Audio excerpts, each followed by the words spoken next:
Hello and welcome, students. So we were discussing about mutations, that is change in DNA or change in genetic material actually, and most of the times, in most of the cases, the genetic material is DNA.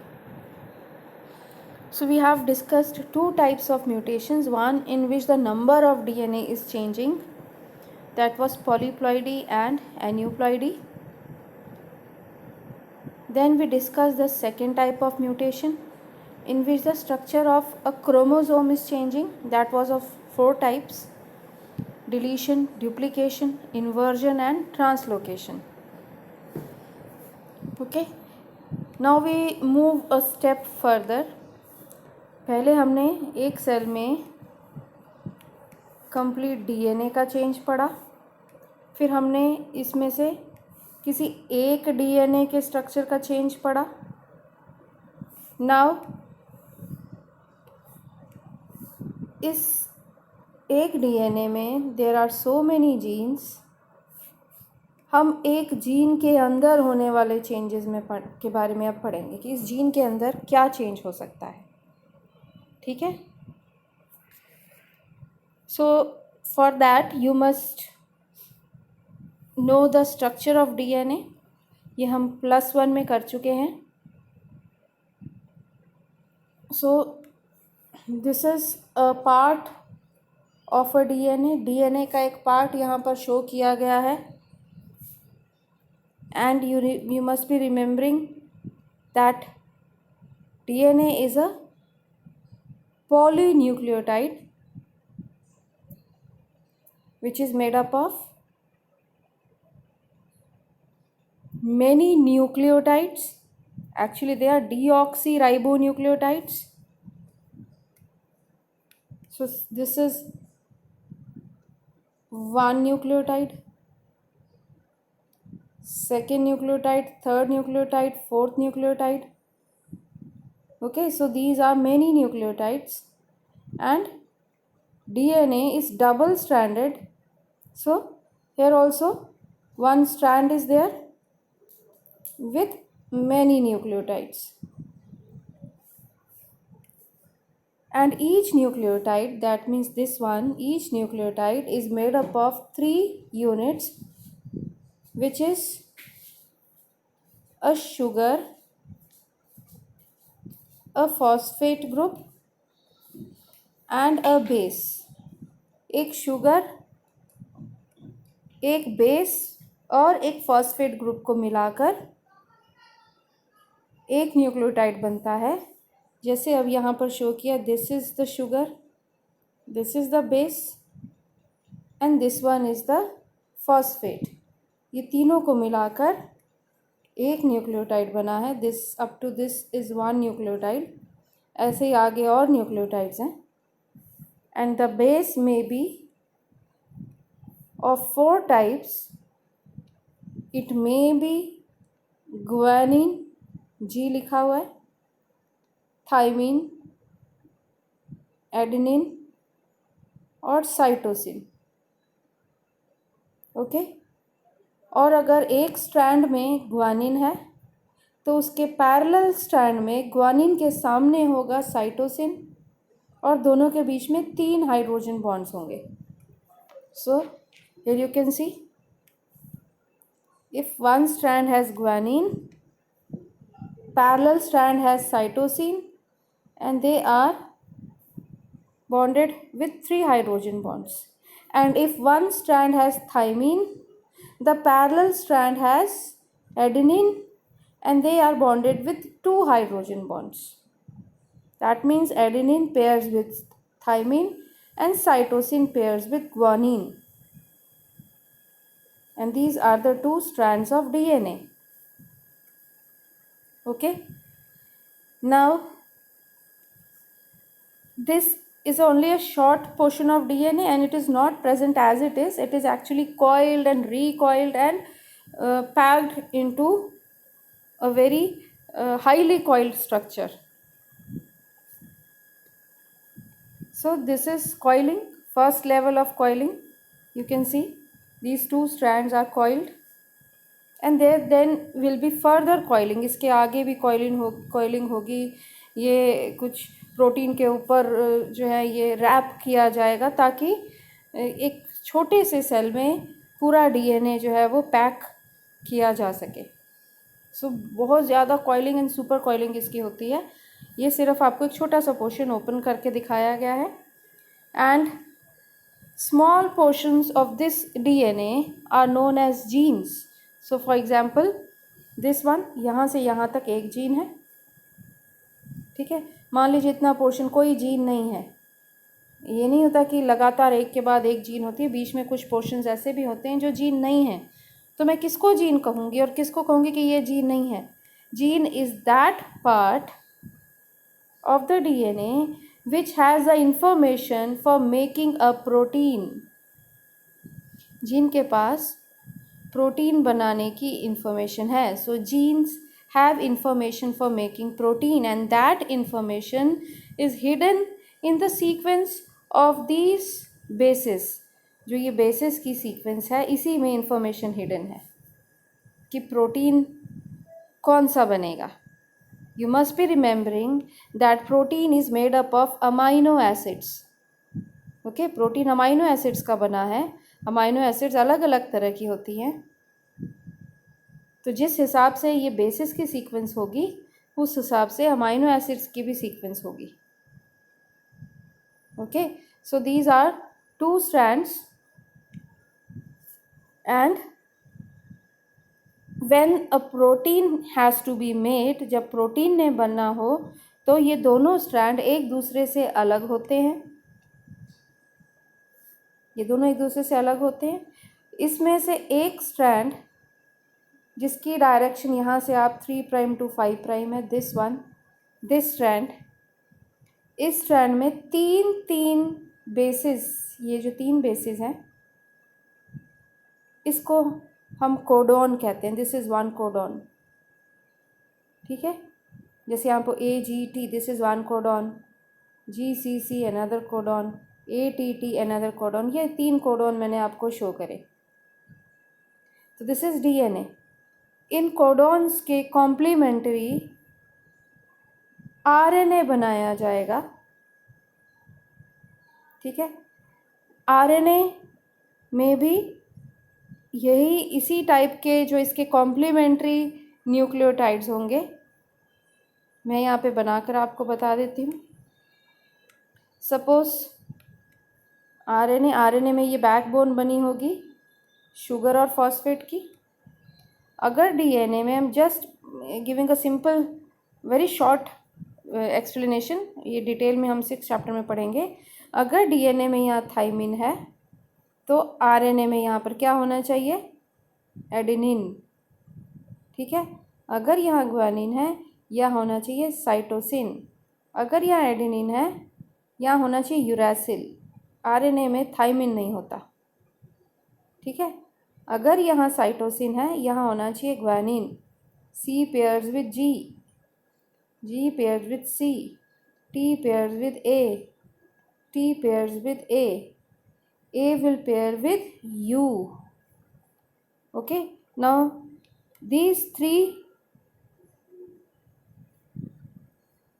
bases, they together make a codon and 1 codon specifies for 1 amino acid. In 3 codons का मतलब इनमें information है एक amino acid की। तो इस information के according cell जो है, पहले सेल DNA से RNA की फॉर्मेशन करेगा। There are particular enzymes which do it. Then there are some more enzymes and some more factors which read this information on this RNA, and according to this information, for every 3 bases, that means for every codon, 1 amino acid is arranged. अगले 3 के लिए अगली amino acid, अगले 3 के लिए अगली amino acid, और जब ये अमाइनो एसिड जुड़ेंगी so what will you get? You will get a protein. So बहुत सिंपल जो है तरीके से, बहुत शॉर्ट में मैंने बताया है, बाकी डिटेल में हम आगे पढ़ेंगे। तो बस मैं इतना बताने की कोशिश कर रही हूँ कि DNA में छोटे छोटे पार्ट्स को जीन कहा जाता है इन जीन्स में ये जो सीक्वेंस है बेसिस की, ये बहुत इम्पॉर्टेंट है, क्योंकि इसी सीक्वेंस के हिसाब से आगे प्रोटीन्स में अमाइनो एसिड की सीक्वेंस तय होती है। अगर इसमें कहीं पे भी गड़बड़ हो गई तो अमाइनो एसिड का टाइप चेंज हो जाएगा and this protein will be defective. ठीक है, not always but in many cases the protein will become defective, and such a change in a single gene is known as single gene mutation. So now we are going to discuss about single gene mutation. So what type of mutations are included here? Single gene mutation means alteration in a single gene, which is actually alteration of a DNA nucleotide. So nucleotide आपको मैंने बताया था, एक base, एक sugar और एक phosphate, that is one nucleotide. तो actually base में, किसी एक बेस में चेंज आ जाए, you can see these basis, adenine, cytosine, guanine, thymine, ये सब ACGT, ये सब बेसिस हैं। इनमें किसी एक में भी चेंज आ जाए तो वो सिंगल जीन म्यूटेशन होगी, क्योंकि उसमें चेंज आने से पूरी जीन में जो इन्फॉर्मेशन है जिसके हिसाब से प्रोटीन्स की अरेंजमेंट होनी थी वो चेंज हो जाती है। अब क्या चेंज आ सकती है? First is substitution. Substitution means किसी एक की जगह दूसरे का आ जाना, एक न्यूक्लियोटाइड की जगह दूसरे का आ जाना। जब DNA अपनी कॉपी बनाता है during replication, when DNA makes it's copy, उस वक्त कोई एरर हो जाए, ठीक है, तो जो नया DNA बना है, जो उसकी कॉपी होना चाहिए था, वहाँ पर चलो ये पहले C है, यहाँ पर भी C, G आना चाहिए था दूसरे नंबर पे C आ गया। जो नया DNA, एक DNA की कॉपी बनी है, उसका सिस्टर क्रोमैटिड बना है, ठीक है, जिसने जब ये सेल दो सेल में डिवाइड होगा तो एक सेल के पास जाना था। अब उस सेल को, जिसको ये वाला DNA मिलेगा, वहाँ पे ये सेकंड पोजीशन पे गड़बड़ है, तो ये CGA होना चाहिए था, ये CCA हो गया। तो अब आपको मैंने बताया कि 3 बेसिस का मतलब एक कोडॉन, जिसका मतलब एक अमाइनो एसिड आगे इसके हिसाब से स्पेसिफाई होती है, तो वो अमाइनो एसिड में गड़बड़ हो जाएगी अब यहाँ पर, ठीक है। इसके आगे बाकी सारी अमाइनो एसिड सही होंगी, बाकी सब सीक्वेंस सही है, ये अमाइनो एसिड गलत होने से प्रोटीन गलत बन जाएगा, ठीक है। This was one. Second is insertion of one और more nucleotides into a DNA sequence. एक एक्स्ट्रा न्यूक्लियोटाइड आ गया, बाकी तो सेम है, देखो CCAACTGCA, CCAACTGCA, ये बीच में ये जो G है, ग्वानिन है, ये एक्स्ट्रा आ गया। नए DNA में जो पुराने DNA से कॉपी होके एक नया DNA बन रहा था सेल डिवीजन से पहले, उसमें एक बीच में गलती से एक नया बेस इंसर्ट हो गया। इसके कारण जो है पहला कोडॉन, सिर्फ पहला कोडॉन ही नहीं, आगे बाकी सारे कोडॉन चेंज होंगे, ठीक है। देखो पहला कोडॉन क्या था, CGA या CCG, दूसरा था AAC, उसमें AAC, TCGA, तो ये सब आगे चेंज हुए, क्योंकि पहला CGA था, दूसरा ACT था, ठीक है, तो ये दूसरा यहाँ पे AAC बन गया है, बाकी आगे सारे ही चेंज हो रहे हैं पहला, क्योंकि बीच में एक एक्स्ट्रा जो है न्यूक्लियोटाइड आ गया, that is due to insertion. Deletion, कोई एक बेस डिलीट हो गया, ठीक है, तो पहले से अगर हम कंपेयर करेंगे तो यहाँ पर क्या हुआ, यहाँ T डिलीट हो रहा है, आप देखोगे लास्ट वाले में T नहीं है, तो जहाँ डिलीशन हुई उसके आगे से सारे जो कोडॉन्स हैं सब डिस्टर्ब हो गए, तो इनसे बनने वाली सारी अमाइनो एसिड्स बदल जाएंगी और नए तरह का प्रोटीन बनेगा विच में be defective. So substitution, insertion, deletion with in a single gene. ये किसकी सब्स्टिट्यूशन, इंसर्शन, डिलीशन है? ये सिंगल बेसिस की सब्स्टिट्यूशन, इंसर्शन या डिलीशन है। एडेनिन, ग्वानिन, साइटोसिन या थाइमिन में से कोई भी सब्स्टिट्यूट, ऐड, डिलीट हो जाए तो that is single gene mutation. Okay, so because of that single gene mutation the protein will be defective.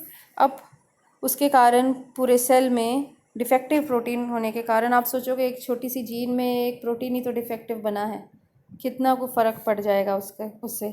तो हम कुछ एग्जांपल्स देख लेते हैं कि कितना फ़र्क पड़ता है सिर्फ एक बेस के चेंज होने से.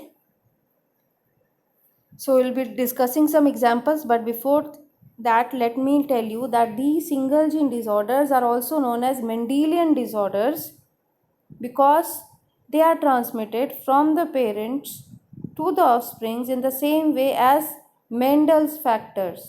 मेंडल के फैक्टर्स की इनहेरिटेंस मैंने बताई थी कि दोनों होमोलोगस क्रोमोसोम्स पे एक एक फैक्टर होता है, गैमेट को उनमें से एक मिलता है, आगे जाइगोट को फिर दोनों पेरेंट में से मिलके डिप्लॉयड कंडीशन में वो आ जाता है. तो ये सिंगल जीन डिसऑर्डर्स हैं, ये ऐसे इनहेरिट होते हैं क्योंकि genes are located on chromosomes. ठीक है, तो जैसे जैसे क्रोमोसोम का बिहेवियर होगा वैसे इनका भी बिहेवियर होगा. So now these disorders are also known as Mendelian disorders and there are four basic patterns of inheritance of these genes. ये जो डिफेक्टिव जीन्स हैं इनके इनहेरिट होके आगे जाने के 4 बेसिक पैटर्न्स हैं, वो हमने यहाँ डिस्कस करने हैं. पहला है autosomal dominant. First of all let me remind you, I have told you that what are autosomes and what are allosomes. So I'll be taking all the examples from human beings. सारे example मैंने human beings से लेने हैं, इसलिए मैं सिर्फ human being के cell का एग्जाम्पल ले रही हूँ. ह्यूमन बींग्स में there are 23 pairs of chromosomes. 23 pairs of, suppose this is the first pair, ऐसे second, third, fourth and then 23rd pair which may be XX or XY. So first 22 pairs they are known as autosomes. वो autosomes हैं, उनमें body के functions की jeans होंगी, sex related jeans उसमें नहीं होंगी. And this last pair is the sex chromosomal pair which may be XX in female and XY in male. This is allosome और sex chromosomes. तो दो तरह की क्रोमोसोम्स होती हैं. पहले 22 जोड़े जो हैं वो ऑटोसोम्स हैं और ये जो 23rd जोड़ा है ये एलोसोम या सेक्स क्रोमोसोम है. ठीक है, तो जीन्स इन सभी पर हैं. तो अगर ये जो डिफेक्टिव जीन है ऑटोसोम पे है, मतलब पहले 22 में से किसी भी क्रोमोसोम में, तो वो ऑटोसोमल है. ओके, और अगर वो एक्स क्रोमोसोम पर है तो वो एक्स लिंक्ड है. हमें ये ऑटोसोमल या एक्स लिंक्ड डिफेक्टिव जीन्स आज तक हमने फाइंड आउट करी हैं, तो या तो वो ऑटोसोम्स पे होंगी या एक्स क्रोमोसोम पर होंगी, इसलिए हमने नाम दे दिया ऑटोसोमल जीन या एक्स क्रोमोसोम जीन, जो डिफेक्टिव जीन्स हमें आज तक मिली हैं. ठीक है, अब आगे डोमिनेंट रिसेसिव का क्या मतलब है ये हम पढ़ें. पहले ये चारों नाम पढ़ लेते हैं. 5th टाइप भी है जो मैंने यहाँ इंक्लूड नहीं किया, वो माइटोकॉन्ड्रियल है. वो अगर माइटोकॉन्ड्रिया के DNA की जीन में कोई डिफेक्ट है, that I am not taking into consideration in your syllabus. 4 तरह के जो है मैंने कंसिडर किए हैं, तो एक एक करके सबको मैं एक्सप्लेन करूँगी. So what are these? Autosomal dominant, autosomal recessive, मतलब ये जो डिफेक्टिव जीन्स हैं ये ऑटोसोम्स में पहले 22 में से किसी क्रोमोसोम पे भी हैं, और ये इन डिसऑर्डर से जो रिलेटेड जीन है x linked dominant and x linked recessive, ये एक्स क्रोमोसोम पे हैं. Now first of all will be talking about autosomal dominant. जो 4 टाइप्स बताए थे उसमें से पहला ऑटोसोमल डोमिनेंट. नाउ यहाँ पर एक गड़बड़ है, इन्होंने लिखा है 21 ऑटोसोम्स, ये 21 नहीं 22 ऑटोसोम्स हैं. ठीक है, and 23rd is the sex chromosome. So यहाँ पे करेक्शन है. नाउ ऑटोसोमल डोमिनेंट का क्या मतलब है, यहीं पे मैं बना देती हूँ. दिस इज अ सेल, पहले 22 पेयर में से किसी भी पेयर में ये डिफेक्टिव जीन हो. Suppose I take the 11th pair, मैं 11th पेयर ले लेती हूँ, suppose this is the 11th pair, ठीक है, और डिफेक्टिव जीन इस पे लोकेटेड है। अब ज़रूरी तो नहीं है कि दोनों पे ही डिफेक्टिव लोकेटेड हो, क्योंकि एक जो है मेल पेरेंट से मिला, एक फीमेल पेरेंट से मिला, एक फादर से मिला, एक मदर से मिला। ज़रूरी थोड़ी है कि स्पर्म से भी डिफेक्टिव जीन आ गई 11th वाली और जो है एग से भी आ गई। तो अब जो है ये मान लो ये स्पर्म से आई है, तो मैंने एफ पे वो जीन डिफेक्टिव बना दी, और मदर से ये जीन जो इस जीन का जो एलील आया वो नॉर्मल आया, ठीक है, और ये 11th क्रोमोसोम में, तो 11th में तो ये ऑटोसोमल है। अब डोमिनेंट का मतलब कि जो डिफेक्टिव जीन है, ये जो डिफेक्टिव एलील है वो डोमिनेंट है। Now if it is dominant, that means even one copy of it is enough for it to express। एक भी कॉपी आ गई, फादर से आई मदर से नहीं आई, लेकिन फादर से आ गई तो उतनी ही बहुत है अपने आप को एक्सप्रेस करने के लिए। ये जो डिफेक्टिव जीन है अपने डिफेक्टिव प्रोटीन्स बनाएगी, और जो ये डिफेक्टिव प्रोटीन्स फिर सेल की किसी न किसी फंक्शनिंग को ख़राब करेंगे। चाहे ये एक ही कॉपी आई है, मदर वाली जो है वो रिसेसिव थी, वो डोमिनेंट नहीं थी, बट वो इस डिफेक्टिव जीन को रोक नहीं पाई एक्सप्रेस होने से, because that defective gene is dominant. Okay, so अगर ये आपको पता है, अगर डोमिनेंट एलील की एक भी कॉपी मिल जाए, याद कीजिए कैपिटल टी स्मॉल टी में लिखती थी तो भी फिनोटाइप टॉल होता था, क्योंकि एक कैपिटल टी भी बहुत था, एक कैपिटल टी भी बहुत था अपने आप को एक्सप्रेस करने के लिए, तो भी टॉल ही बना। तो यहाँ पर अगर एक ही डिफेक्टिव जीन है तो वो एक डिफेक्टिव जीन जो इनफ है for making the protein defective, and then this disease will be expressed. मतलब if the defective gene is located on any autosome and if it is dominant, that means it will be expressed in both homozygous and heterozygous condition। ठीक है, तो मैं अगर मान लो इसको capital A कह देती हूँ, तो चाहे कैपिटल ए दोनों पेरेंट से मिला हो, स्पर्म से भी और एग से भी डिफेक्टिव, दोनों में डिफेक्टिव आ जाए, या एक पेरेंट से जो है आए और दूसरे पेरेंट से नॉर्मल एलील आ जाए, दोनों केसेस में ये एक्सप्रेस करेगा ही करेगा।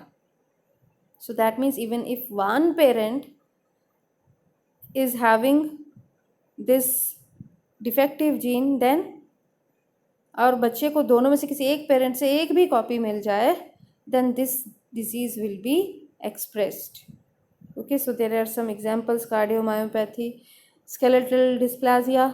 हमने जो है ये एग्जांपल्स सिर्फ लिखे हैं, इनके बारे में हमने डिस्कस नहीं करना, जो सिलेबस में हम सिर्फ उनके बारे में डिस्कस करेंगे। Now so this was autosomal dominant.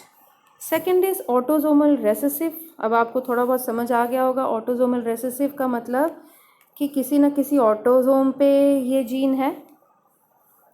Autosome मतलब पहले 22 में से किसी में भी, मान लीजिए it is on chromosome number 20, तो 20 एक फादर से मिल रहा है और एक मदर से मिल रहा है, दिस इज़ क्रोमोसोम नंबर 20। बाकी मैं जो है बाकी 20 से आगे और 20 से बाद वाले क्रोमोसोम्स में नहीं बना रही। ये नहीं सोचना कि सेल में सिर्फ एक ही क्रोमोसोम नंबर 20 है। Now on this chromosome number 20 there is a defective gene. Suppose वो मिल गई, फादर से मिली, ठीक है, डिफेक्टिव जीन मिली।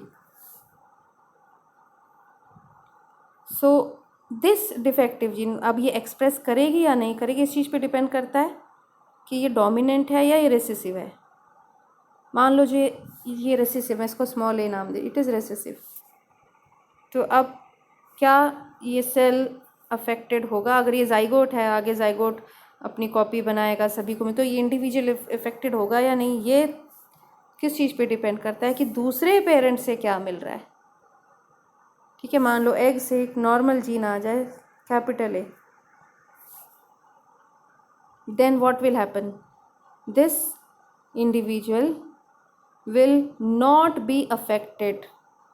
क्यों? क्योंकि जो बीमारी वाली जीन है ये रेसेसिव थी, ये दब गई, normal gene I capital A जिसने इसको एक्सप्रेस नहीं होने दिया। ठीक है, तो क्या अब ये पूरी तरह सेफ है? हाँ, उसको ये बीमारी नहीं होगी, बट अगली जनरेशन में ये बीमारी जा सकती है। That means this individual will be a carrier, ये कैरियर होगा, ये कैरी कर रहा है उस बीमारी का एलील, लेकिन इसमें लकीली एक्सप्रेस नहीं हुआ वो, क्योंकि दूसरे पेरेंट से नॉर्मल जीन मिल गई। मान लीजिए दूसरे पेरेंट से अगर एक डिफेक्टिव जीन मिली होती, स्मॉल ए, दूसरे पेरेंट से भी स्मॉल ए मिला होता, फिर क्या होता? फिर ये डिज़ीज़ अपने आप को एक्सप्रेस कर जाती, क्योंकि अब यहाँ कोई नॉर्मल जीन नहीं है इसको दबाने के लिए। Such a condition is autosomal recessive condition. ये ऑटोजोमल रेसेसिव डिजीज़ होगी, मतलब कि दोनों पेरेंट से एक एक डिफेक्टिव जीन मिलेगी तभी ये एक्सप्रेस होगी। अगर एक भी पेरेंट से नॉर्मल आ गई तो ये जीन एक्सप्रेस नहीं करेगी।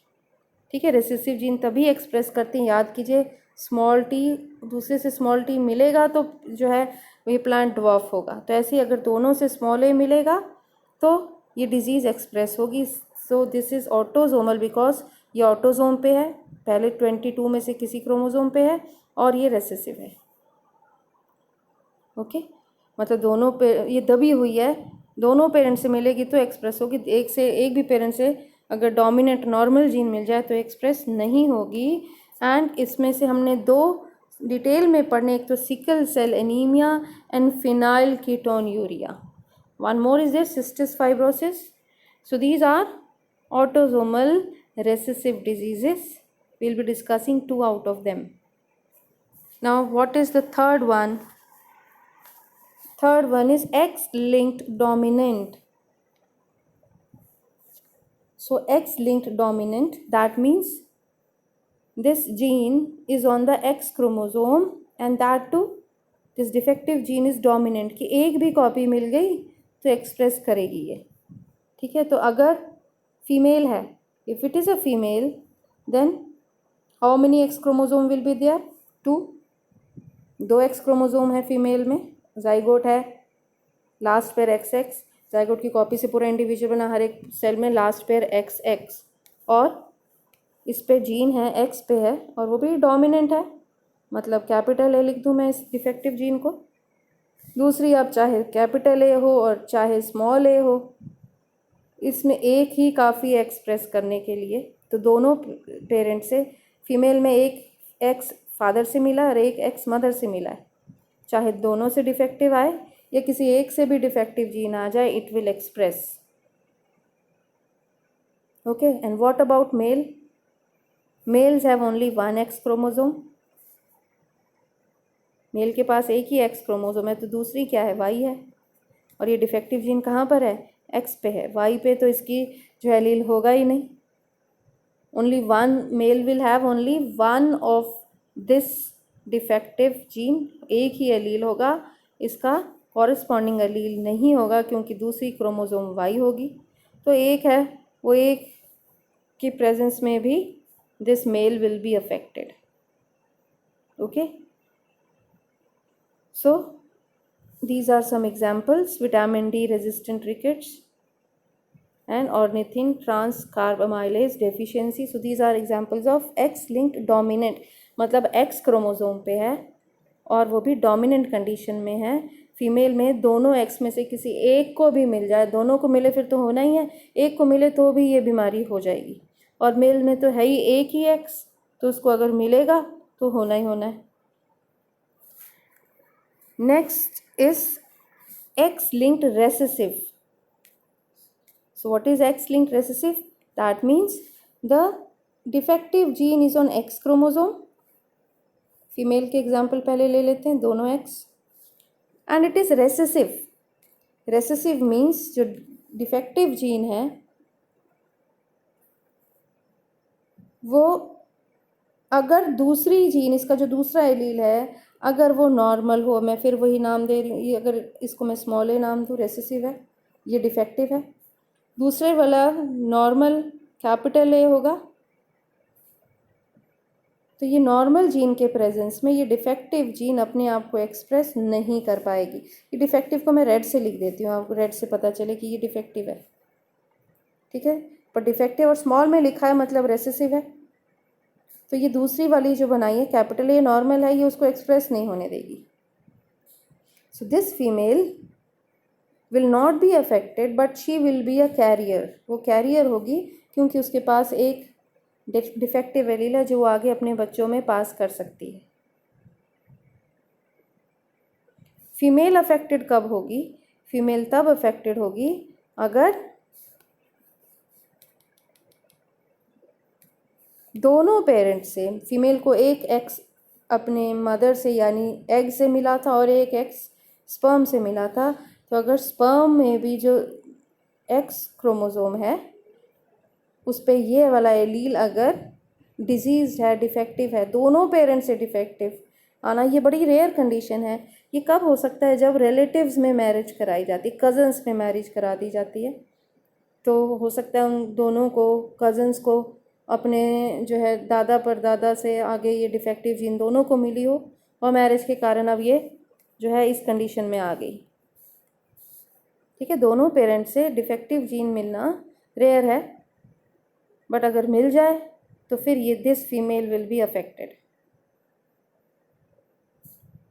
एंड मेल में अगर देखा जाए तो मेल के पास एक एक्स है और एक वाई है। अब यहाँ पर डिफेक्टिव जीन एक्स पे है तो ये रही स्मॉल ए। अब इसको दबाने के लिए वाई पे कोई भी ए नहीं है क्योंकि वाई की जीन से एक्स की जीन से अलग है, ठीक है। ये एक एक्स है और एक वाई है, दोनों पे एक जैसी जीन्स नहीं है। तो एक स्मॉल ए आया, वो एक स्मॉल ए भी इनफ है for this male to be affected, क्योंकि दूसरे वाई पे तो कोई इसका पैरेलल एलील है ही नहीं उसको दबाने के लिए। तो एक भी डिफेक्टिव जीन मिल जाए then male will be affected. So these affected males are present in every generation because उनको ये एक्स मिला है अपनी मदर से। मान लो जैसे मैं बता रही थी कि एक कैरियर मदर है, उसके पास एक डिफेक्टिव जीन है ये और एक नॉर्मल जीन है, दिस वन इज़ नॉर्मल, इसको कोई इफेक्ट उतना नहीं पड़ेगा but she will be carrier. आगे अपने सन को वो एक्स क्रोमोसोम जो है पास ऑन करेगी, ठीक है। Y will be coming from the male parent, तो मदर से एक भी डिफेक्टिव जीन मिल जाएगी then this son will be affected because there is no corresponding allele on Y chromosome to stop the expression of this defective allele. And examples are hemophilia, color blindness and muscular dystrophy. And we will be discussing hemophilia out of these. Okay. So these were the 4 patterns of inheritance. That means the defective gene may be located on any of the 22 chromosome pairs, then that is autosomal. And if it is dominant, that means even one copy of that defective allele, if it is being received from either from sperm or eggs, one copy is enough for it to express. And recessive means if both the parents pass on the defective gene, only then it will be expressed. And if it is present on the X chromosome, then it is known as X-linked. If it is dominant, that means even one copy of it will be enough to express the disease. And recessive means if both the parents are passing on it to the daughter, then it will be expressed. And in case of son, even one copy of it is enough to express because there is no corresponding allele on the Y chromosome. Now we will be taking some examples that I will do in the next video.